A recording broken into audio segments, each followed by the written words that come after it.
Good morning, सुप्रभात बेटा।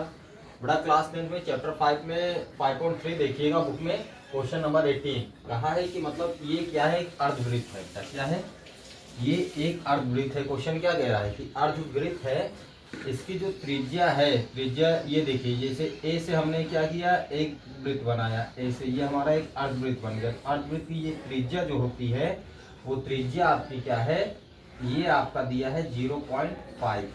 ठीक है, ए से बी तक जो हमारा एक अर्धवृत्त बना। ठीक है, ए से बी तक अर्धवृत्त बना, तो इसकी त्रिज्या क्या, त्रिज्या जानते हो व्यास की आधी त्रिज्या होती है। देखो ये आपका अर्धवृत्त बना, ये अर्धवृत्त बना ना, ए और बी। ठीक, तो ये क्या है, एक अर्धवृत्त का यहाँ से बी तक क्या हो जाएगा, व्यास हो जाएगा। व्यास का आधा क्या होता है, त्रिज्या है ना, त्रिज्या है ना। ठीक, तो आप जानते हो आर इक्वल क्या होता है, डी/टी होता है ना। त्रिज्या क्या, व्यास की आधी होती है।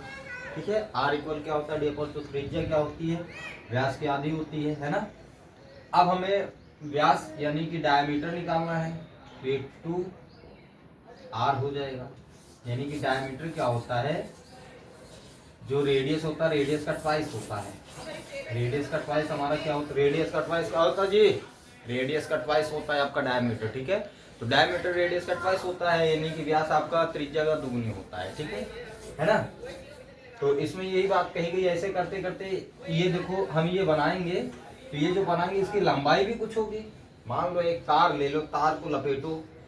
ठीक, लपेटो लपेटो लपेटो लपेटो, तार की कुछ लंबाई होगी ना, गोल गोल लपेटो। बीच से उसमें क्या करो, बीच से उसको अर्धवृत्त बना दो।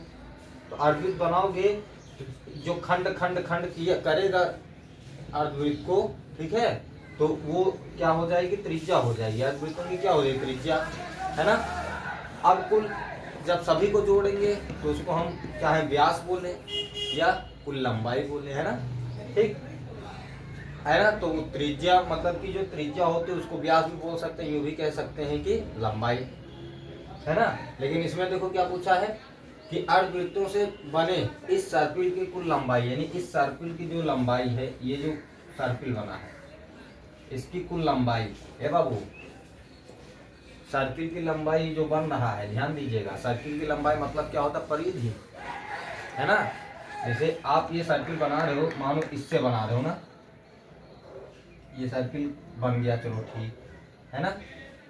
तो इस सर्किल कैसे बना, परिधि से मिलकर बना है। कैसे बना है, बिना परिधि के सर्किल बना लोगे, नहीं बना पाओगे ना। तो सर्किल की जो सीमा होती है, बाउंड्री जो होती है, इसे हम क्या बोलते हैं जी, परिधि बोलते हैं। क्या बोलते हैं, परिधि। अब इस जो अर्धवृत्त की जो सीमा है सर्किलाकार से बना है, ठीक है, तो उसी सीमा को हम क्या बोलते हैं, परिधि बोलते हैं। अब वही पूछ रहा है कि कुल लंबाई कितनी है ना। तो इसमें जितने सर्किल होंगे वो ले लो, जितने सर्किल होंगे, ठीक है, उन सर्किलों को का योग कर लो। ठीक, और फिर उसमें क्या करो कि जैसे कोई एक त्रिज्या ले लो, 0.5 दिया है, एक त्रिज्या से क्या करो, गुणा कर दो, है ना। त्रिज्या से क्या करो, गुणा कर दो। ठीक है, तो इसमें त्रिज्या से क्या करना है, गुणा करना है। लेकिन एक चीज याद रखे रहिएगा, इसमें फार्मूला भी लगेगा। कैसे फार्मूला लगेगा, क्योंकि देखो वृत्त की जो परिधि होती है वो 2πr होती है ना। यानी जैसे ये वृत्त होता है, ये वृत्त की क्या है, परिधि। वृत्त की परिधि को हम क्या बोलते हैं, सी से भी डिनोट करते हैं। तो सी इक्वल हमारा क्या होता है, 2πr होता है ना। वृत्त की परिधि क्या होती है, 2πr। लेकिन अब इसको अगर हम आधा करेंगे, आधा करने का मतलब इसको हाफ कर दो, बटे में 2 लिख दो, तो अर्धवृत्त की परिधि बन गई कि नहीं। तो देखो 2 से 2 कैंसिल हो गया, तो देखिए अर्धवृत्त की परिधि क्या हो जाएगी, πr हो जाएगी। क्या हो जाएगी, πr हो जाएगी, है ना। तो अर्धवृत्त की परिधि, ठीक है, अर्धवृत्त की परिधि क्या हो जाएगी, अर्ध, ये देखो वृत्त हमने बना दिया, वृत्त है, ओ नहीं है, वृत्त है, अर्धवृत्त की ओ नहीं है, वृत्त है ये, और सी मतलब परिधि, तो अर्धवृत्त की परिधि पढ़ेंगे इसे। ठीक, अर्धवृत्त की परिधि क्या हो जाएगा, πr हो जाएगा, है ना। ये हो जाएगा ना बेटा, आया ना समझ में। ठीक, अर्धवृत्त की परिधि जो होती है उसको ले लेते हैं, है ना। तो अर्धवृत्त की परिधि में तुम्हारा देखो उसमें त्रिज्या भी आ जाएगा। तो त्रिज्या आपका कितना है, त्रिज्या आपका कितना है जी 0.5 है, फिर 1.0 दिया है, तो डिफरेंस इसमें क्या होगा 0.5 का होगा।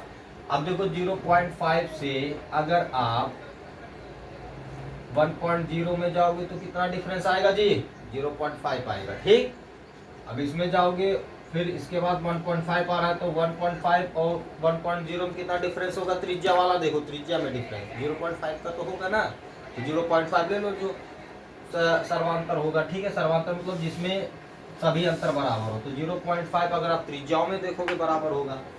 अब ये सर्किलों की संख्या अर्ध जो सर्किल दिया है ना, जो तुम्हारा क्या दिया है अर्ध सर्किल दिया है, अर्धवृत्त दिया है, इनकी संख्या 13 दिया गया है। संख्या कितनी है 13 है। इसी प्रकार से क्या कह रहा है 13 क्रमागत अर्धवृत्तों से बने ये सर्किल होता है, यानी स्पाइरल होता है। तो सर्कुलाकार जो होता है अर्धवृत्त की कुल लंबाई क्या है ये हमें बताना है। इसकी कुल लंबाई मतलब यहाँ से लेके पूरा ये कुल लंबाई बताना है ना। तो वृत्तों की संख्या ले लो, है ना, वृत्तों की संख्या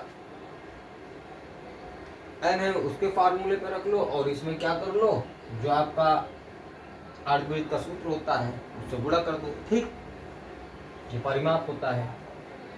अब इसको हम क्या कर रहे हैं बेटा डैश कर रहे हैं। ठीक है ना, देखो क्या कहा है केंद्र ए से बी, तो केंद्र ए बी आपका क्या है, इससे एक अर्धवृत्त बना, अर्धवृत्त ऐसे बारी बारी से देखो अर्धवृत्त बना, तो एक वृत्त ये बना, एक वृत्त ये बना, है ना। देखो अर्धवृत्त ये बना ए बी, फिर एक वृत्त ये बना, है ना, फिर एक वृत्त ये बना, ये बना, फिर एक वृत्त ये बना आपका। फिर अब देखो डॉट डॉट करके बता दिया गया इतने वृत्त हैं। तो जो वृत्त की लंबाई क्या L1 हो गया, L2 हो गया, L3 हो गया, है ना, और ये L4 हो जाएगा, है ना। देखो L1 यहाँ पे बना, जब A से B से आपने आप सर्किल बनाया A to B, तो L1 लंबाई इतनी हो गई आप सर्किल की। अब यहाँ से आप यहाँ पे आए तो इसको C मान लो, तो ये L2 हो गया। C से आप D पर आए हैं तो L3 हो गया। D से आप E पर जाएंगे तो L4 हो जाएगा, है ना। ठीक है, तो ऐसे करते करते L5 L6 यानी कि 13 तक आपको जाना है, और 13 के बाद हमें ये बताना है जब 13 बन जाएगा, 13 हाफ सर्किल बन जाएगा। ठीक है, ये यहाँ पे लास्ट क्या दिया है 13 क्रमागत अर्धवृत्तों से बने इस सर्किल की कुल लंबाई। जब 13 बना लोगे, 13 हाफ सर्किल बना लोगे, है ना, अर्धवृत्त बना लोगे, तो उनकी कुल लंबाई बतानी है। ठीक, तो कुल इसकी जो क्रमागत दिया है, कुल क्रमागत कितने सर्किल है हाफ अर्धवृत्त 13 है, तो यहाँ पे n आपका क्या हो जाएगा 13 हो जाएगा। ठीक है ना, n आपका बाबू कितना हो जाएगा 13 हो जाएगा। तो देखिए हम इसको मिटा देते हैं, डैश कर देते हैं। ठीक, ये क्वेश्चन देखिएगा 5.3 में क्वेश्चन नंबर 18 है बेटा, चैप्टर 5 एक्सरसाइज 5.3 क्लास 10। ठीक है, अब देखो इसको हम सॉल्व करना शुरू करते हैं, है ना।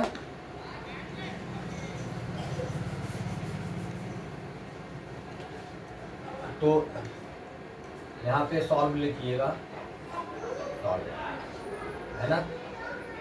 आप उसमें देखो संकेत में दिया गया होगा, क्वेश्चंस में संकेत में दिया गया है ना, यानी पाई इज इक्वल टू 22/7 रखने के लिए, है ना, यानी 22/7 रखेंगे। पाई की वैल्यू जहाँ होगी 22/7 रखिएगा। और जब पाई यहाँ पे दिया तो इसका मतलब कि इसमें अर्ध सर्किल का क्या परिमाप निकलेगा, है ना। ठीक है, अब देखिए क्या करते हैं। एन हमारा कितना दिया है जी, एन हमारा दिया है 13। ठीक, और रेडियस का अगर डिफरेंस निकालते हैं तो डिफरेंस आपका क्या आएगा, रेडियस में भी डिफरेंस कितना आएगा 0.5 आएगा। ठीक है ना, रेडियस में निकाल लो डिफरेंस, एक आपका निकालोगे तो देखो 0.5 है, फिर 1.0 है, तो 1.0 से 0.5 में निकालोगे तो 0.5 आएगा। ठीक है, अब देखो सर्किल ये अर्धवृत्त कितने हैं, कितने बताएं क्रमशः कितने हैं 13 हैं, तो n आपका क्या हो जाएगा 13 हो जाएगा। ठीक, अब तो हमने त्रिज्या में डिफरेंस निकाला था, अब देखो अर्धवृत्त में भी निकालो, तो ऐसे ले जाओगे, जब 13 बार जाओगे 1, 2, 3, डॉट डॉट डॉट, लास्ट तुम्हारा क्या हो जाएगा 13 हो जाएगा, है ना, 13 हो जाएगा। तो 13 आपका क्या हो गया n हो गया। इनका डिफरेंस निकालोगे कितना आएगा 2 - 1 आएगा, यानी A2 A1 A3 है ना। तो ये A2 - A1 हो जाएगा, तो इसका डिफरेंस क्या आएगा, 1 आएगा। ठीक, इसका डिफरेंस क्या आएगा, 1 आएगा, है ना। तो इसका डिफरेंस 1 आएगा। ठीक, समझ गए कि नहीं। तो जब इसका त्रिज्या वाला भी हमारा क्या है, डिफरेंस 0.5 आ रहा है, और क्रमागत जो सर्किल हमारा अर्धवृत्त बना है ना, इसका भी जो है डिफरेंस सेम आ रहा है, तो इसका मतलब क्या है कि ये समांतर श्रेणी में है। ठीक है बेटा, इसका मतलब क्या है, समांतर श्रेणी में है। तो देखो ऐसे सर्किल बना लीजिएगा, एन हमारा 13 हो जाएगा, तो 13 यहाँ पे दिया गया है, रेडियस ये भी है, तो रेडियस जब हम निकालेंगे सभी का, रेडियस का डिफरेंस निकालेंगे, देखो 0.5 आएगा। ठीक है, और इनका भी जो क्रमागत सर्किल दिया गया है, अर्ध सर्किल, इनका भी अगर डिफरेंस निकालेंगे तो डिफरेंस हमारा सभी में 1 आएगा, है ना। तो ये जब क्रमागत सर्किल का जो समांतर समान आ रहा है, तो आपका रेडियस भी क्या आ रहा है, त्रिज्या भी क्या है, समांतर, यानी कि डिफरेंस इसका इक्वल आ रहा है, डिफरेंस इसका क्या आ रहा है, इक्वल आ रहा है। ठीक है, समांतर आ रहा है, मतलब इनका जो डिफरेंस में अंतर होना चाहिए, तो सभी का अंतर क्या समान आ रहा है। ठीक है, 0.5 आ रहा है। ठीक है, अब देखिए इसको हम डैश कर देते हैं। अब आ जाइए फार्मूले पे। ठीक, तो सबसे पहले हम क्या करते हैं, निकालते हैं अर्धवृत्त का परिमाप। क्या निकालेंगे, अर्धवृत्त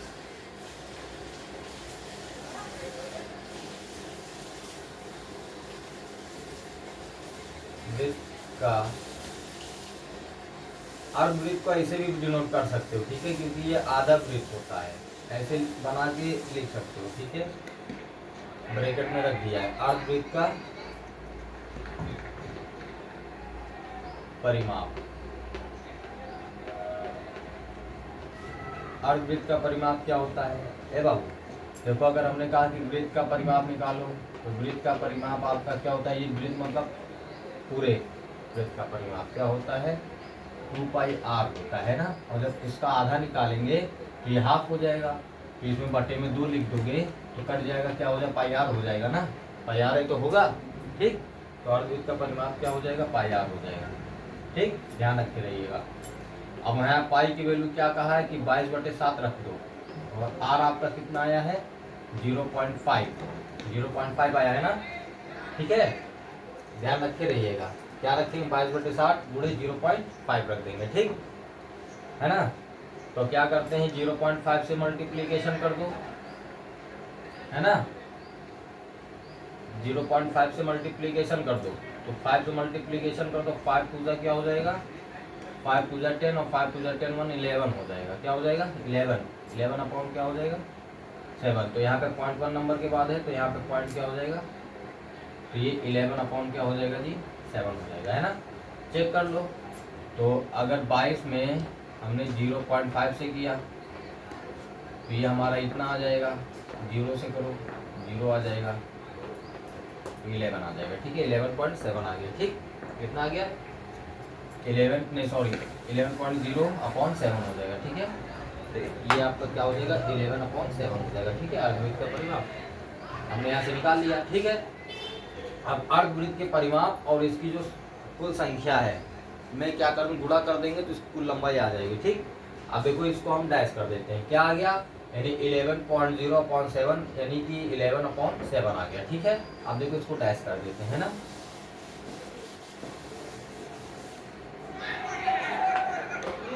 अब कुल वृत्तों की लंबाई कहाँ है,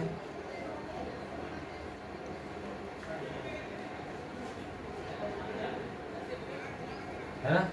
तो पहले हम कुल वृत्तों की संख्या निकाल लेना।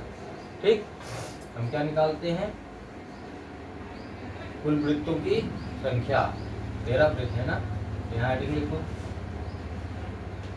कुल अर्धवृत्तों की, यानी वृत्त है तो ये अर्धवृत्त हो जाएगा, तो कुल अर्धवृत्तों की, ये अर्धवृत्त होगा, कुल अर्धवृत्तों की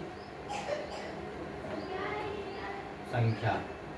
तो देखो बेटा, कुल अर्धवृत्तों की संख्या क्या हो जाएगी, हेडिंग लिखिएगा, कुल अर्धवृत्तों की संख्या। इसको अर्धवृत्त बना दिया है डायग्राम में, तो ये अर्धवृत्त होगा। ठीक है, यानी आपका जो वृत्त होता है, सर्किल होता है ना, वृत्त होता है, यानी कुल वृत्त ज्ञात करना, वृत्त कौन सा है, अर्धवृत्त है, यानी कि अर्धवृत्त का ज्ञात करना है। ठीक है ना। इसको आधा कर दो तो देखो अर्धवृत्त बन जाएगा कि नहीं, है ना, अर्धवृत्त बन गया। ठीक, अब देखिए क्या करते हैं, तो कुल अर्धवृत्तों की संख्या क्या होगी, Sn निकालते हैं इक्वल n/2 लिखते हैं, ब्रैकेट में आपका क्या हो जाएगा 2a हो जाएगा प्लस n-1 इंटू d, है ना। तो देखो Sn अर्धवृत्तों की कुल संख्या कितनी थी, 13। यहाँ पे आप लिखिए 13/2, है ना। 2 इंटू अर्धवृत्तों में कहा गया है, तो अर्धवृत्त अगर आपके 13 हैं तो 1 से लेके 13 तक गिन डालो, उसमें ए तुम्हारा क्या आएगा, 1 आएगा, ठीक है। ए देखो 1 आएगा, ठीक। एन आपका क्या है 13 है, -1, और डिफरेंस कितना आया, डिफरेंस आप वो लीजिएगा जो हमने अर्धवृत्त का डिफरेंस निकाला था, तो अर्धवृत्त का डिफरेंस आपका कितना हो जाएगा जी, 1 हो जाएगा, है ना, ठीक। क्योंकि 1 से लेके 13 तक बनाओगे, 1 अर्धवृत्त 2 3 ऐसे सबका डिफरेंस निकालो तो d = 2 -1 आपका डिफरेंस 1 आएगा, ठीक है ना। और त्रिज्या वाला नहीं लेंगे, वो तो परिधि वाला है ना, ठीक है। अब देखो S13 हो गया, तो ये 13/2 हो गया, ब्रैकेट में आपका 2 अंदर 2 हो जाएगा प्लस 12 इंटू 1 हो गया, ठीक है बेटा। अब देखिए S13 आपका क्या हो जाएगा, S13 इक्वल आपका हो जाएगा 13 ब्रैकेट में देखिए 2 + 12, है ना, 2 प्लस क्या होगा 12, S13 इक्वल आपका क्या हो गया 13/2, ब्रैकेट में आपका 14 हो गया, बेटा ध्यान दीजिएगा। S13 आपका क्या हो गया 13/2 इंटू क्या हो जाएगा 14। तो देखो ये त्रियक कट हो रहा है कि नहीं, स्लैंटली क्या हो रहा है, डिविजिबल हो रहा है, 2 से बन जाए 14। S13 इक्वल आपका हो गया 13 इंटू 7, S13 इक्वल हो गया 7 3 21 का 1 कैरी 2 7 1 7 2 9 91, ठीक है। तो 1 से लेके 13 तक अगर हम अर्धवृत्त बनाएंगे तो कुल अर्धवृत्तों की संख्या कितनी हो जाएगी जी, है क्रमशः 13 अर्धवृत्तों की जो है कितना हो जाएगा, अगर 1 से लेके 13 तक अगर हम गिनेंगे तो 91 हो जाएगा, ठीक है ना। अब 91 कितने हो गए, अब इनकी कुल लंबाई निकालना है ना। 91 हमारे अर्धवृत्त हो गए, अब इन अर्धवृत्तों की कुल लंबाई निकालना है। कुल लंबाई के लिए देखो क्या करते हैं, है ना, ये आपने निकाल लिया ना, ठीक। S13 91 आया है, क्या कहा है, अर्धवृत्तों की कुल लंबाई, है ना। यहाँ पे डायरेक्ट लिखो अर्ध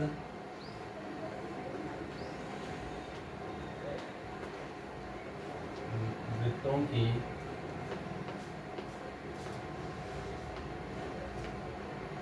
कुल लंबाई, त्रिज्या आपकी सेंटीमीटर में दी गई है ना बेटा, त्रिज्या देखो 0.5 सेंटीमीटर 1.0 सेंटीमीटर दी गई है, तो जो भी आएगा वो सेंटीमीटर में आएगा, है ना। तो देखो जैसे हमने दे दिया है, ये दे दिया कि हमारा 2 सेंटीमीटर है ना, मान लो जैसे कोई फिगर दे दिया, हमने कहा इस फिगर का आधार हमारा 2 सेंटीमीटर है, ऐसे ही हमने क्या किया 13 फिगर बना दिया, तो 13 फिगर का जो होता है आधार बताओ, तो इसका 2 सेंटीमीटर इसका 2 सेंटीमीटर, केवल आधार बताना है और कुछ नहीं ना।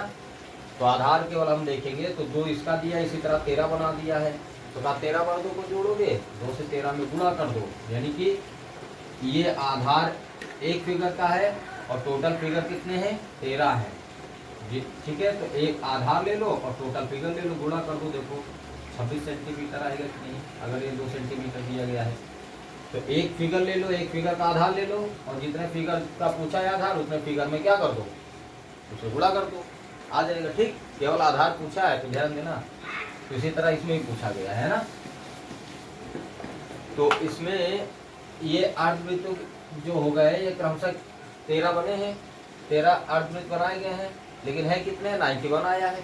13 अर्धवृत्त तो है, लेकिन हमने जोड़ा कितना आया हमारा, 91 आया है। कितना आया है, 91 आया है। ठीक है, अब देखो S13 हमारा कितना आ गया, 91, यानी कि क्रमशः 13 अर्धवृत्तों का योग, जब 13 अर्धवृत्तों का योग हमने किया तो हमारा 91 आया। ठीक, तो एक अर्धवृत्त की जो दूरी है, ठीक है, एक अर्धवृत्त का जो त्रिज्या है, ठीक है, जो दूरी है, ठीक, तो वो कितना है, 0.5 है। तो 91 का क्या हो जाएगा, तो हम क्या, हमने क्या निकाला था, ध्यान दीजिएगा कि अर्धवृत्त का परिमाप ना निकाल लिया। तो जो अर्धवृत्त का परिमाप निकाला था हमने, उससे इसमें क्या कर देंगे बेटा, गुणा कर देंगे, है ना, है ना। अर्धवृत्तों की कुल लंबाई निकालना है, तो कुल लंबाई में हम क्या करेंगे, लिखेंगे 11 अपॉन कितना है, 11/7 इंटू S13, है ना, 11/7 इंटू S13 हो जाएगा, तो 11/7 हो गया। ठीक, इंटू 91 हो गया। देखो 7 1 7, 3 21, है ना, तो 11 इंटू क्या हो जाएगा, 13 हो जाएगा। तो 13 1 13 का 3, कैरी 1, 13 1 13 1 14। ठीक है, तो 143 सेंटीमीटर, 143 सेंटीमीटर हो जाएगा। ठीक है, तो इसमें हम क्या करेंगे, जो हम 13 जो अर्धवृत्तों का योग निकाला हमने, कितना है, 91। तो 13 अर्धवृत्तों के योग में हम क्या करेंगे, जो हमने परिधि निकाली थी, ठीक है, अर्धवृत्त की परिधि से क्या कर देंगे, गुणा कर देंगे, है ना, क्योंकि अर्धवृत्त की परिधि से हमने क्या निकाली थी, दूरी निकाली थी, है ना, है ना। तो दूरी जो निकाली थी हमारी दूरी कितनी, 11/7 आया था। तो उससे एक अर्धवृत्त का हमने निकाला था, एक अर्धवृत्त का निकाला था, और इसमें 13 अर्धवृत्तों का योग कितना, 91 आया है। और भैया 91 बार हम 0.5 पर जोड़ेंगे जाके, नहीं, तो हमने एक का निकाल लिया, 0.5 से एक की दूरी निकाल ली है, 0.5 से एक की निकाल ली है, अर्ध की जो परिधि होती है, अर्धवृत्त की परिधि। ठीक, और बाकी ये कितने अर्धवृत्त है, 91 है। तो 91 में हम क्या कर देंगे, गुणा कर देंगे। ठीक है, क्योंकि हमारा 13 अर्धवृत्तों का योग कितना आया है, 91 आया है। तो 91 में हम क्या करेंगे, जो एक अर्धवृत्त की परिधि निकाली उससे गुणा कर देंगे, हमारी कुल लंबाई आ जाएगी। ठीक है, तो अर्धवृत्तों की कुल लंबाई हमारी आ गई। ठीक, तो 11/7 इंटू 91, ये कट कर दूँ 13, तो 13 गुणे 11 कितना हो जाएगा, 145 सेंटीमीटर आ जाएगा। ठीक है, ये आपका आंसर हो गया। ठीक है बेटा, ओके बेटा।